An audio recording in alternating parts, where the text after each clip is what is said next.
Hello, this is Jen Rubin, and this is Jen Rubin's Green Room. I hope those of you who celebrated had a very Merry Christmas. And for those of you like me who enjoy a day of English soccer, that they are on Tuesday when we are recording this, enjoying a full day of English Premier League soccer. But back to the real world, I suppose. At least part of the holidays are over. And before we get to the new year, there is news, in fact, that is happening. And today I want to talk primarily about the war and the reaction to the war in Gaza. The war continues, and it continues because Hamas will not cease. Israel has, in fact, according to news reports, made a proposal that would have Gaza essentially come to a peaceful halt. No more fighting. The Hamas leadership would surrender and perhaps even exit, and they would then begin the rebuilding process. The hostages would, of course, have to be returned. And according, again, to news reports, Hamas has rejected this. So every time you hear now the defenders of Hamas and the pro-Palestinian people, there's overlap there, but they're not completely contiguous, say Israel should propose a ceasefire. Israel should stop. They have proposed a ceasefire, and it would stop if Hamas would stop the killing and would stop holding their own people hostage. The president of the United States, Joe Biden, has continued to pressure Israel to, as he says, move on to the next phase of fighting, limit the firepower, engage in more precise fighting in this urban environment in which they're in. And in fact, that has happened. And that is why you see the number of Israeli soldiers, the IDF, increase, the deaths of those people increase. And understand what they are willing to do. Israel is willing to risk its own people to be more focused in its fighting. There aren't very many countries on the planet that would do that, but Israel has chosen to do that. Meanwhile, we get continuing reports of the horror that the hostages who were released and the hostages who remain are going through. I must say, I was greatly affected on Sunday, this past Sunday, when I went to the vigil in D.C. at the Red Cross building. It is a large building, right across from the White House and the Executive Office building. And every week on Sunday, there is a meeting of people who come in support of the hostages and the hostage families. And although it was the day of Christmas Eve, there was a very substantial group of people there. And unlike the protests you see that are advocating free Palestine from the river to the sea, there's no anger here. There's no hostility. There's no calls for death to Hamas. To the contrary, what the plea is, both here in the United States and in mass rallies in Israel, is to free the hostages, make the hostages the priority, get them out. And if that means that Israel has gone as far as it can go, so be it. And there are now substantial demonstrations in Israel. There was a display in the Knesset, a protest within the Knesset, because Israelis themselves believe that Netanyahu has essentially given up on the hostages, that he is willing to fight to the last man and remove Hamas, whatever that means. How does he determine when they're all dead? How does he determine he's gotten every single weapon? But his plan is to continue fighting, perhaps forever, who knows, but not to prioritize the hostages. And that is creating a split within Israel, just as the West is now beginning to raise the cry that it's time finally for a ceasefire. In Israel, the Israeli people are making the same claim. So if you support a ceasefire, join hands with the Israelis who do want the hostages free, who are now reaching the point at which they say, we've reached diminishing returns at this point. We have gotten most of Hamas. We've gotten most of the tunnels, most of the weaponry. We need to get these people back. And I'll share with you the experience I had listening to one of the members of the hostage families. This was a man whose brother still remains in Gaza. In fact, his brother, his wife, and his 2 boys were all kidnapped on October 7. Since that time, his wife and the 2 children, in other words, this man's sister-in-law and nephews, have been released.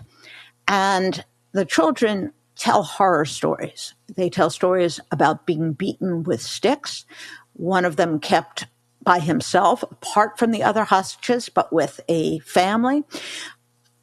Really a horror story for the children that they will have to live with this trauma.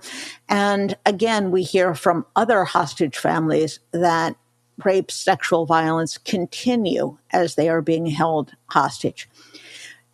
This gentleman spoke so poignantly and so emotionally about his brother.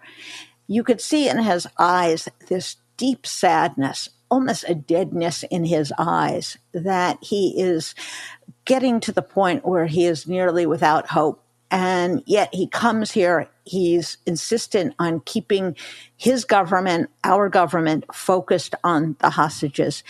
And it was a poignant reminder for me that the Israelis, when you get down to it, do value human life, and they do value a sense of humanity. They are willing, again, to put themselves in danger, to sacrifice more IDF soldiers so that they spare civilians. They are willing to take a ceasefire now, as opposed to rooting out every single fighter for Hamas, because they do value the life of these hostages, and frankly, they do value the life of the Palestinians. At this vigil, this was a mix of American Jews and Israeli Jews. There were prayers and there were statements in support of the innocent Palestinians who suffer greatly. They have been killed. They have been traumatized as well because of Hamas. So I think as we think both backward and forward as to where we are, we need to remember how this began with the horror on October 7 and begin to think about how this ends. And I hope we are much closer to the end than we were previously. And I hope that the voices within Israel are heard and that the government heeds their cry. So we will go on to our program in a moment.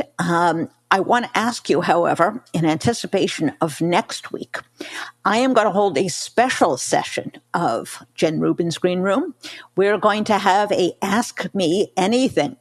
And although anything can be misinterpreted, I'm sure, you can ask me stuff that has nothing to do with politics. You can ask me about movies. You can ask me about pets. You can ask me about travel, whatever you like. So send your questions in to my Threads account. That is Jen Rubin 9, the number 9. And 9 has no significance. It's simply that Jen Rubin 1 through 8 was taken. But Jen Rubin 9, send your questions in, and I'll answer as many of them as I can next week. And we should have some fun with it. So I look forward to getting them.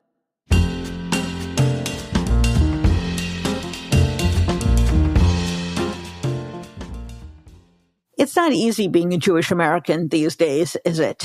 There are international crises. There is a wave of anti-Semitism that is really unbelievable. I would not have imagined in my lifetime you would have the degree of anti-Semitism, serious incidents that we do today.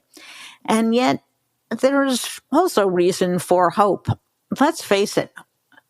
Jewish Americans have never had a president, or at least not since Harry Truman, a president who gets the Jewish community as much as this president does. When he says out loud, I am a Zionist, that's pretty unusual. I don't know that we've had another president say that. And of course, by that he means he believes the Jewish people are entitled to a homeland in their historic place of origin. He also, of course, is supporting Israel in the current war, which is controversial. There's no doubt about it. There are conflicts that we have had and we will have with the Israeli government, with how the war is conducted, with the amount of aid, with the degree to which they are protecting civilians. But his commitment to the survival of Israel, which absolutely does depend on Hamas being wiped out, is ironclad. And I think too often we take that for granted in all of the objections and all of the criticism that he gets. But I think Jewish Americans have something to be thankful for beyond individual citizens, beyond individual members of a political party. And that is that we do live in a great democracy, at least for now. And I think there are no people who have benefited more in America and around the world than concepts like the rule of law, like equal justice under the law. Because when those concepts disappear, we know all too often who are going to be the first victims. And it is important to maintain a small d democratic system, one that is inclusive, one that is pluralistic, one that harkens back to the Constitution and the Declaration and believes all men are created equal, meaning all men and women are created equal. And I think right now we have to be candid. There's only one political party that believes in capital D, or little d in this case, democracy, and that's the capital D Democratic Party. And we have the perfect person to talk about the trials and tribulations and also the benefits of being a Jew in America, and also the fate of the Democratic Party, which right now I think does carry the responsibility, carry the load for protecting our democracy. We have with us Halie Soifer. She is the head of the Jewish Democratic Council of America. And without further ado, Halie, welcome to the show. Thanks so much for having me, Jen. Halie, I remember you back in the before times in the Obama administration. You have a long background in foreign policy, national security. How did you get to where you are now working for a Jewish organization? Well, I was in government for a little over 18 years. I did national security most recently for then Senator Harris. And about mid-2018, with the midterm elections coming up and the stark reality that with Republicans controlling the House, the Senate, and of course, Donald Trump in the White House, that nothing was ever going to get passed in the Senate and where I was working, and for that matter, signed into law and policies that were aligned with my values.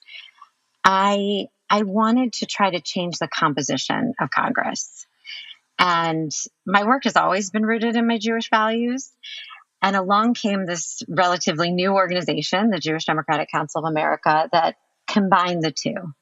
We do advocacy on values that align with the vast majority of Jewish Americans, and we seek to elect Democrats who share those values. And so I started this work in advance of the 2018 midterms. We had great success in that election, helping to flip the House.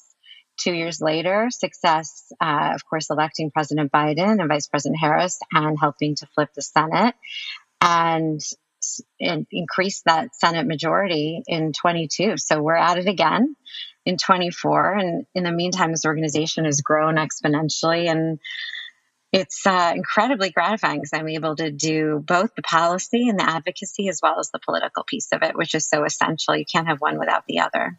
And of course, you came just in the nick of time for arguably the worst crisis in the lives of many Jewish Americans, both domestically as well as internationally, with the war still raging.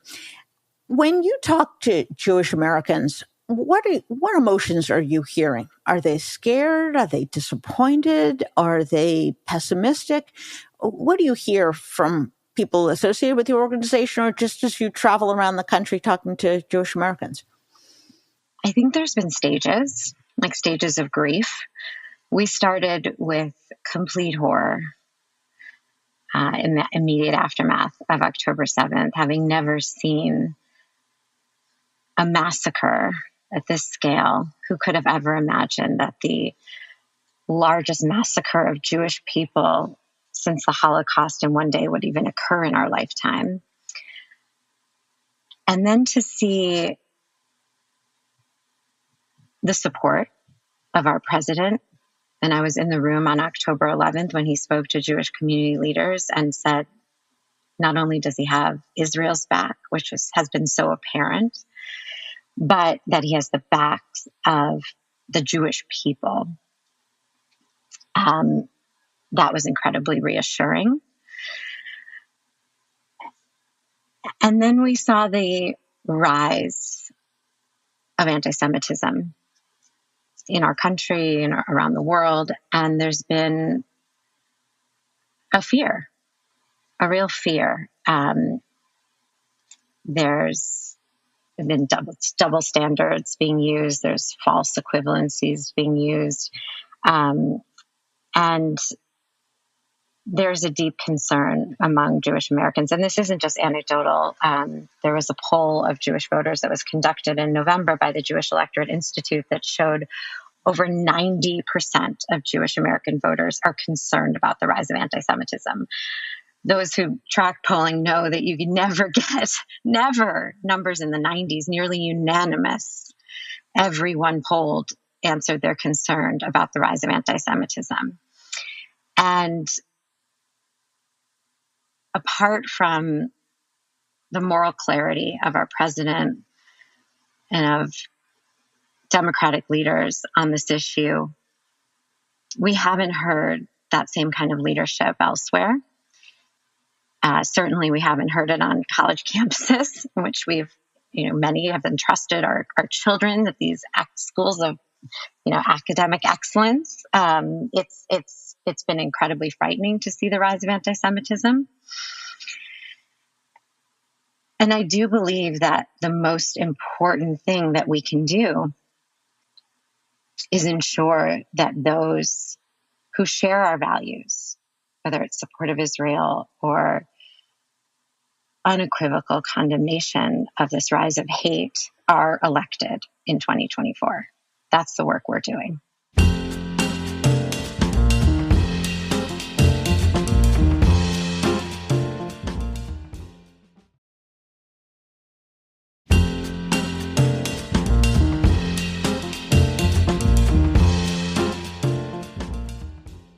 It is of concern to many in both the Jewish community and the world of Democrats that because some of these issues are so fraught, the war, the conduct of the war, speech codes, and the rest, that Republicans will exploit these differences in the Democratic electorate and either discourage people from voting or promote fringe candidates who will decrease the vote for Joe Biden, who is the only candidate who will be able to beat Donald Trump.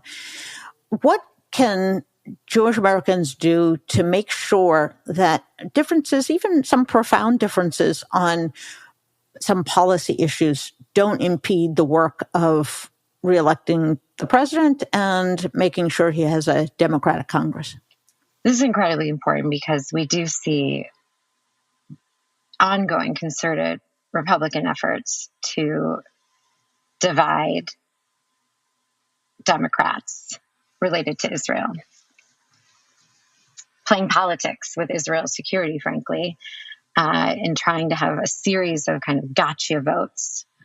They've even gone as far as to, for the first time ever, conditioning aid to Israel. This was the first act of MAGA Mike Speaker Johnson last month. And then in the Senate, the Republicans have bogged down the aid to Israel by adding contentious provisions regarding border security.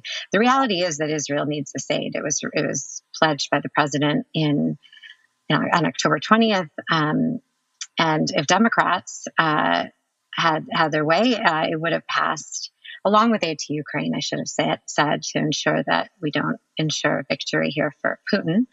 And the aid would have been signed into law and at this point already with the Israelis. But we continue to see Republican attempts to politicize this, to use aid to Israel. And we even saw this on October 7th. Ronna McDaniel, the head of the RNC, in an interview on Fox News that day, as Hamas terrorists were still within Israel, say this is a great opportunity for our candidates. My God. She said that. And you saw them, try to bring that to fruition by having our Republican counterpart, the Republican Jewish Coalition, co-sponsor a debate with all those folks who are never going to be the presidential candidate, but continue to tout their support of Israel.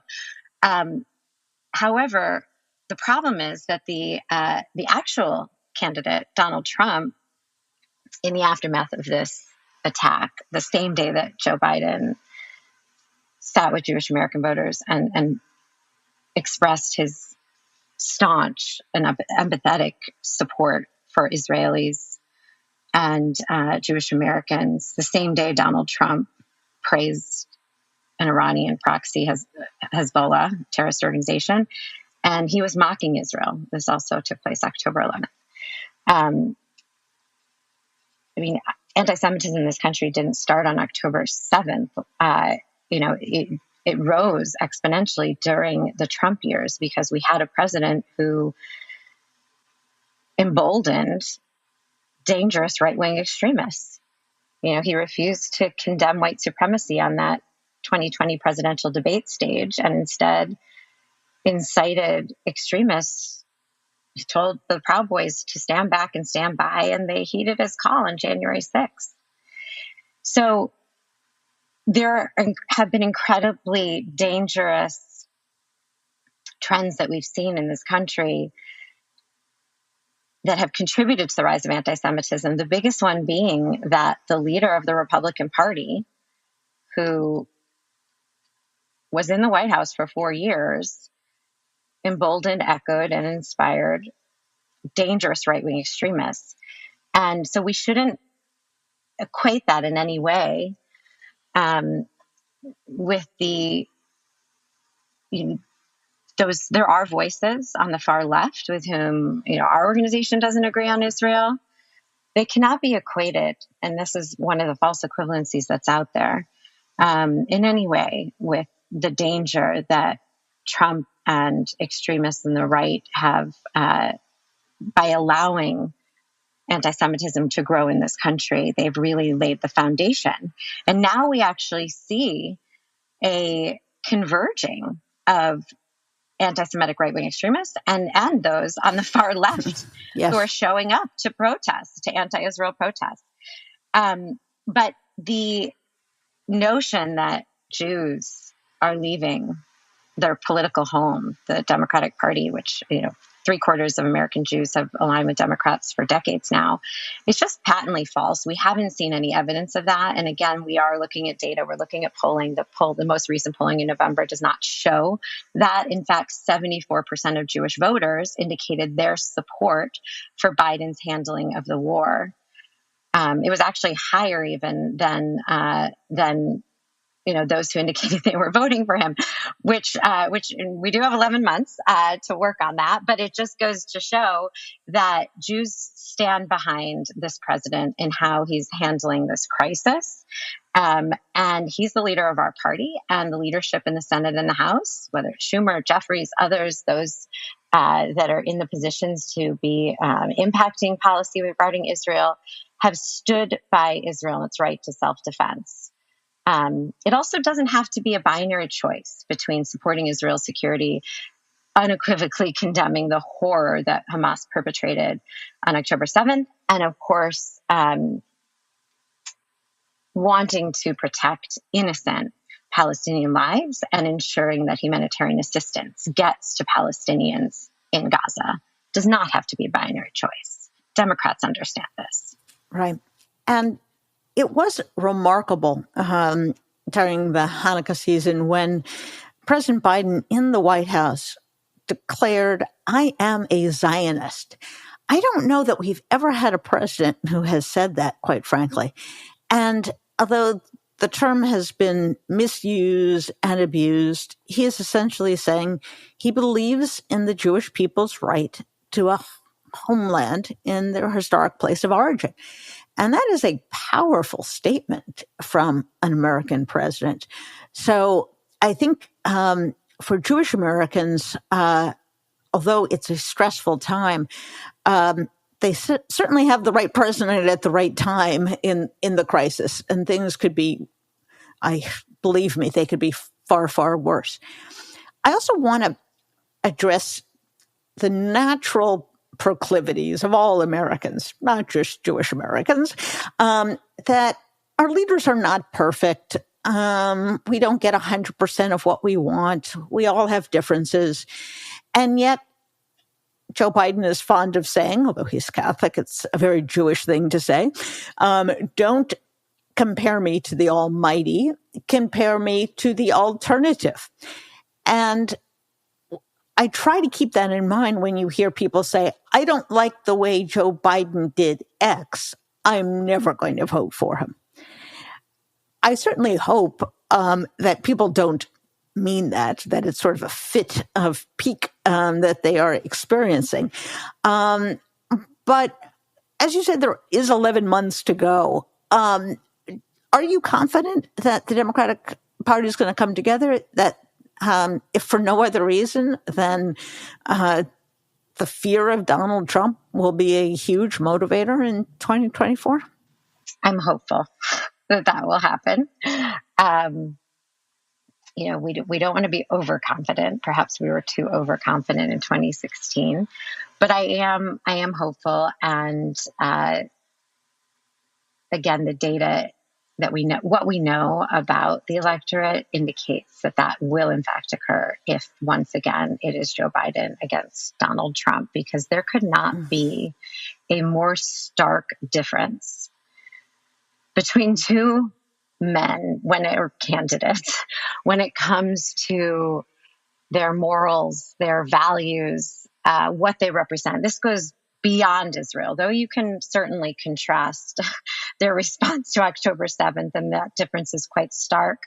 But like it was in 2022, I do think that the issues will drive people to the polls, with the right to access abortion and efforts to defend our democracy being chief among them. Those were the two issues that drove Jewish voters, but we were not unique in 2022. These are issues that drive younger voters. These are issues that drive Americans, and especially in this this post-Trump era, post-January 6th era, because we see the threat that he and the party he leads have posed to our democracy. I think it's important, of course, to look at Arab Americans in this moment, Arab and Muslim Americans, and the way that they have viewed the aftermath of October 7th, because many have looked at polling and looked at their numbers and wondered how they will vote in 24. And I agree that it is so hard to fathom that a community that had been on day one of Donald Trump's presidency targeted by this illegal Muslim ban and discriminated against, that they would turn around and vote for him 4 years later. Or I guess it would be 7 years later. There are so many issues of which actually the Jewish American community and the Arab Muslim American community see eye to eye on, and the value of our democracy and our rights and the security and safety of our communities, and the rise of hatred that, let's face it, has targeted both of our communities, is chief among them. And on these issues, it's Joe Biden who shares our values and has defended the interests of our communities. And yes, the alternative is quite dark. Yes. I will also say you started by saying that for the Jewish community, that Joe Biden is clearly the right president at the right time for us. This didn't start on October 7th. He he has been this Zionist, as he self-identifies, but this supporter of Israel for 5 decades. He loves to talk about it. And Yes. it's amazing though. And, a lot of people talk about his age. Let's just say something positive. No one has a longer record Right. of support of Israel, 5 decades, which also demonstrates that his support of Israel is not about any one leader or party in power.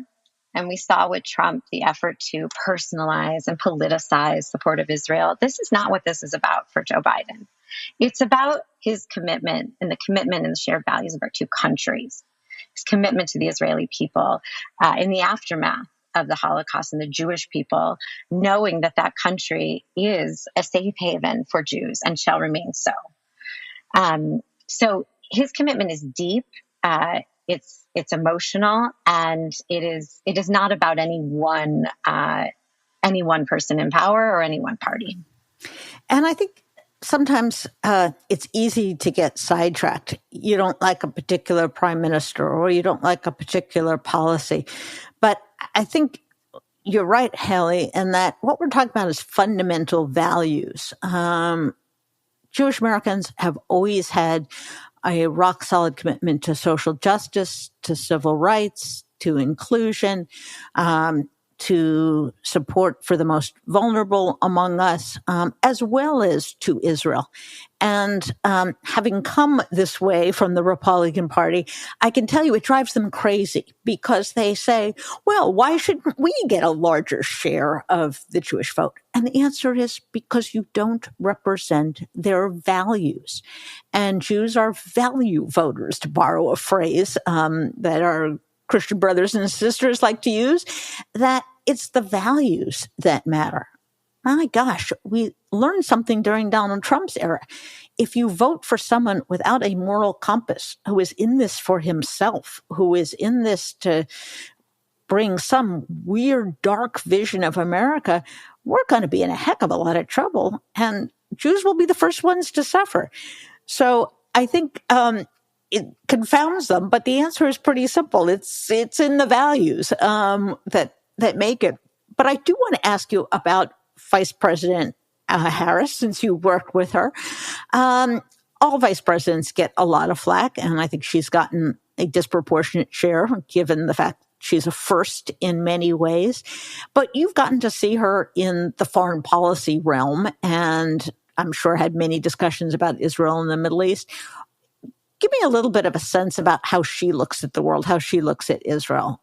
What's her orientation? What's her value system when it comes to foreign policy? Vice President Harris is an extraordinary leader. And without question, her foreign policy is also rooted in values, just like the president. She has a deep commitment to Israel's security. I traveled to Israel with her and our now second gentleman in November of 2017, and I saw it firsthand. She visited Iron Dome batteries to understand the acute security threats and how they're making decisions about when to intercept. I mean, these life-saving decisions that have to be made in split seconds to fully understand Israel's security situation. She traveled to the South during that visit. And, she had only been in the Senate at that point for less than a year. But even coming into the Senate, she had, given her experience as Attorney General of California, she had a deep-seated experience, but also sense of national security threats, as well as the values that were guiding her foreign policy. Since she has been vice president, and I've seen these recent stories like somehow this is new, since day one, she's taken a leading role with regard to foreign policy. Especially in the past year, she's been the leading voice for this White House with regard to Ukraine and the Indo-Pacific, and now the Middle East. So her representing our views, for example, this past weekend in Dubai, is nothing new. And she speaks with moral clarity, and she speaks on behalf of the president. And this administration is speaking in one voice, and her voice is very integral to that. And I'm just I'm so proud to look to her, as so many women do, as our vice president. And I'm confident, just as she did in 2020, in helping the president get elected, that will happen again next November. It's interesting. When Dobbs came out, I really saw her really come fully into her own when she speaks about women's rights over their bodies, about really their full participation in society. She began to use and frame the issue in a way that I think others were slow to come around to. And that was, this is an issue of freedom. And I think what we've discovered is abortion is not a 50-50 issue. It's like a 60-40 or a 65-35. And what makes it clear to many people who are not Democrats, but Republicans or independents, is that freedom is a very powerful message for all Americans. Do you want the government telling you how to live your life, making the most intimate decisions for you, or do you want to control your own life? And I think she was really instrumental in kind of helping to set that message, which I think has now been fully adopted by the rest of the administration and even, frankly, by the pro-choice community itself, that if you make it about freedom, a lot of other differences and issues and non-issues kind of fall by the wayside. This is about, do you want a government telling you you have to carry an infant with a fatal disease to term? I mean, this is kind of mad. This is a kind of madness. So I don't know if you saw it as well, knowing her, but you can really tell when she's got her heart in something and when she is really speaking from the heart. And sometimes she gets mad. You can see it.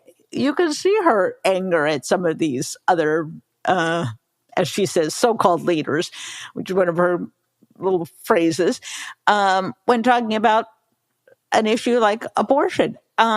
So it must be interesting for you to watch as your senator now becomes the vice president. Tell me a little bit about what you do and what the organization does kind of on a daily, weekly basis. Do you raise money? Do you advocate for candidates? Do you liaison with the White House? Tell us about all the categories of things that you do, because it's really an unusual organization in a lot of ways. It is unusual among the, let's say, the alphabet soup of all the Jewish organizations that are out there, many of which also start with J. We are the only organization that marries Jewish values advocacy.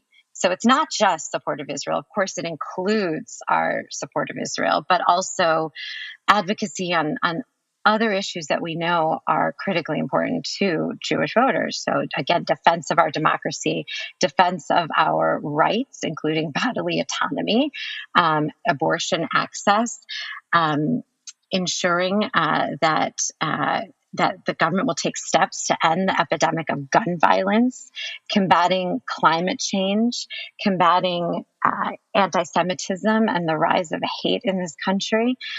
These are the issues that we advocate on. And we marry that with election work, with political work. We support Democrats who share our values. We only support Democrats, but not all Democrats.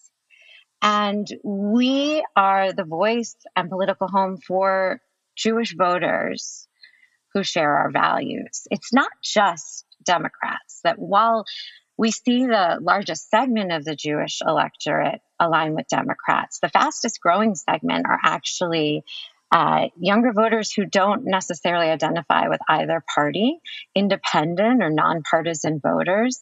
And so we have intentionally kind of expanded to be the home of Jewish voters in support of Democrats who share our values. And it is an inclusive organization that intends to, and we continue to strategically target those independent voters who, let's face it, in close elections are determining the outcome of elections. So we organize in battleground and swing states and districts that are going to be critical in this presidential election, but also in determining the majorities in the Senate and the House. We have state chapters, and we are doing the work that's required to win elections. We've done it now 3 cycles. We're preparing to do it again in this big election, but we also continue the advocacy work as well. So yes, we do interface with the Hill, with the administration. Last night we celebrated Hanukkah after the White House Hanukkah party with about 500 proud Jewish Democratic professionals, and we're preparing, frankly, to win in this next election, to do everything we can, because while Jewish voters are, relatively speaking, a small percentage of the electorate, where we live and how we vote and our voter turnout rate, which is higher than the electorate writ large, does make the impact of our vote disproportionately higher than our numbers. And we are a critical part of a winning Democratic coalition. So the organization does all that work. We advocate and we elect those who share our values.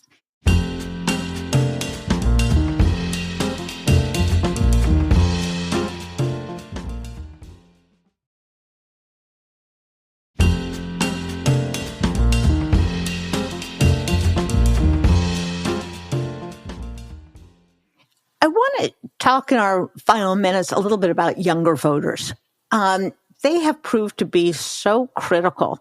And frankly, they kind of have been dumped on a little bit, that they're disengaged or they're not interested.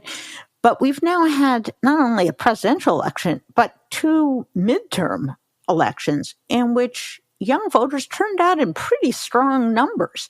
When you talk to young Jewish voters, what do you hear, and how are you working with them to make sure they and their friends really turn out and keep their enthusiasm high for Democratic candidates? Well, you're right to identify them as playing a critical role in the past few elections. If you can compare the outcome of the 2014 midterms, where you had relatively low younger voter turnout rates, to the 2018, where the numbers were up by 10%. Again, looking at 22, again, they were up pretty high. Those Gen Z voters are absolutely critical, so important. What drives their vote are the issues. Their partisan affiliation is not as important to them as some of the older voters. But they are deciding who they will vote for based on the issues. So in this last election, you're absolutely right. Abortion, through the lens of a fundamental freedom for men and women, absolutely drove that younger vote. And we see that even supersedes partisan divides when we look at the 8 states that have had ballot initiatives on this issue, to include the very red states of Kansas and a little less red state of Ohio, where the support for the abortion access position was so much higher. And in 8 states, they have defeated the efforts to limit or restrict access to abortion. I do think this will continue to drive younger voters, but it is also critical that we remind younger voters that apathy or a lack of enthusiasm for voting is, in effect, a vote for Donald Trump. If they don't show up to vote, they are electing someone who has said has in unequivocal terms that he wants to be a dictator on day one. He's quite proud of appointing 3 justices to the Supreme Court who have tried to strip away our right to an abortion.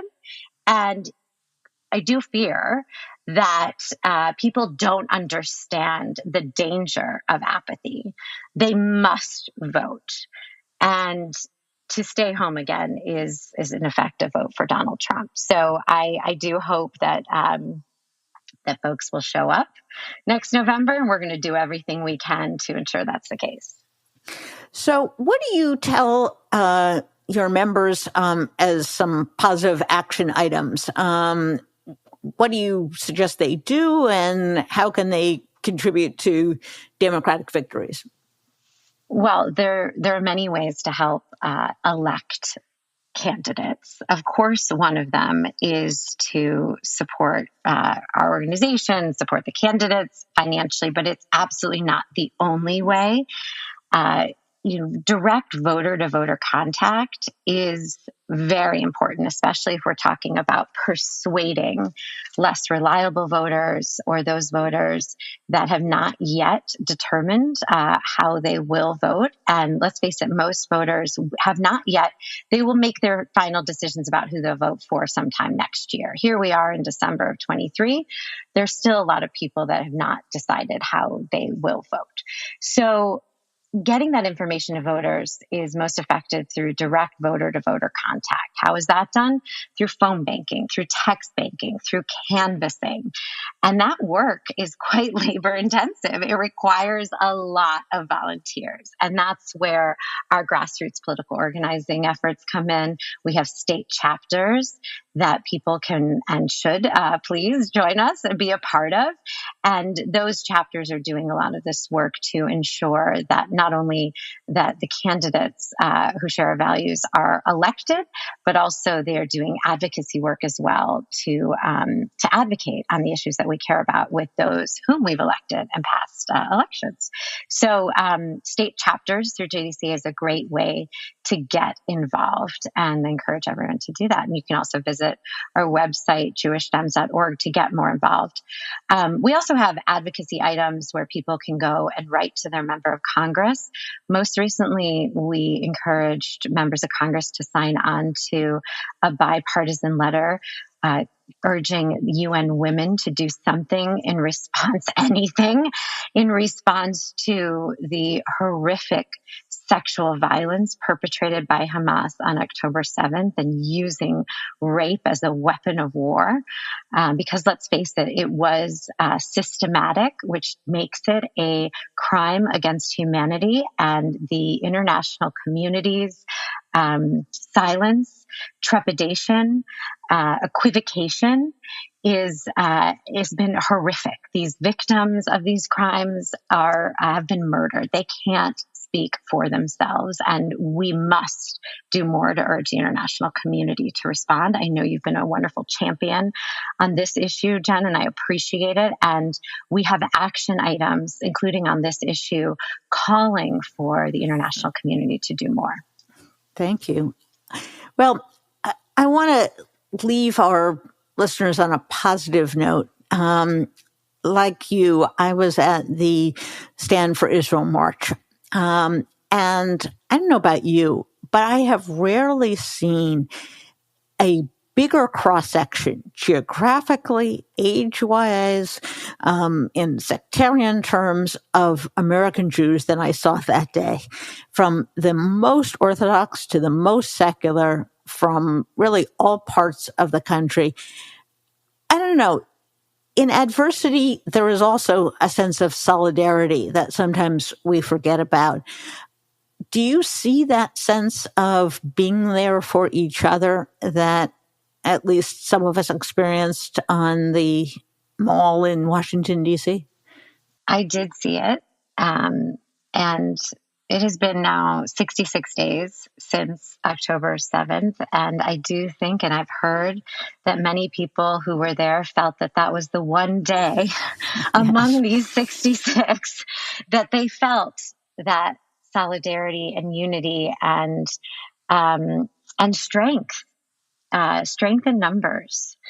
And the unity, you're right, it was intergenerational. I brought my son, just as my parents brought me in 1987 to march for the freedom of Soviet Jews.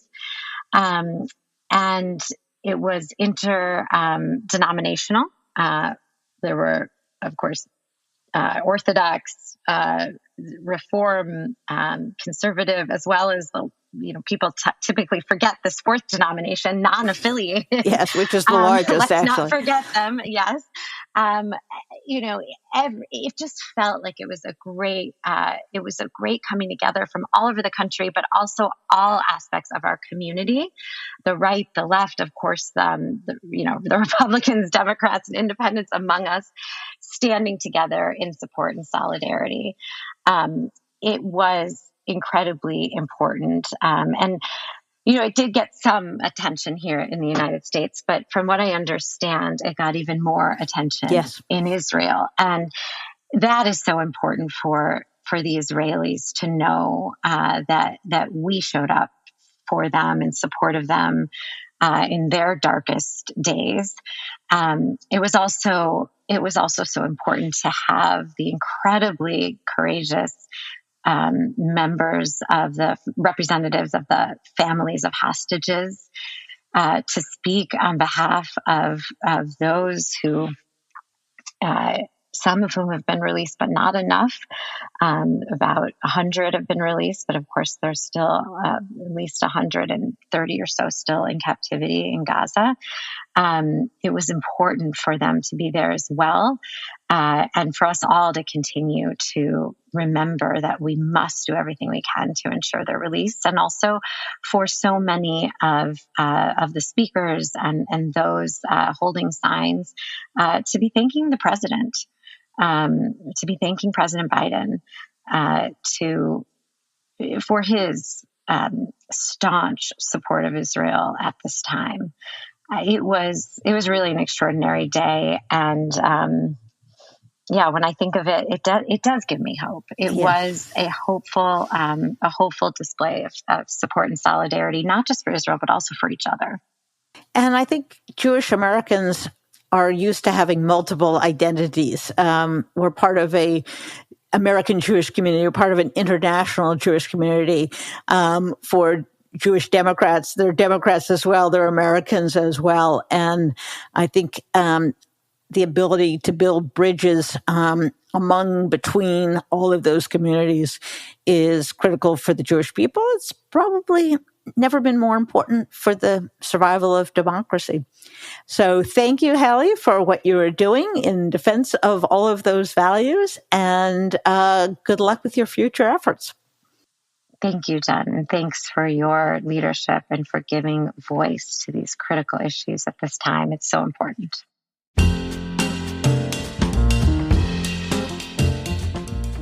And that was Halie Soifer. Thanks so much for joining us for that incredible conversation. I think she laid out exactly what is at stake.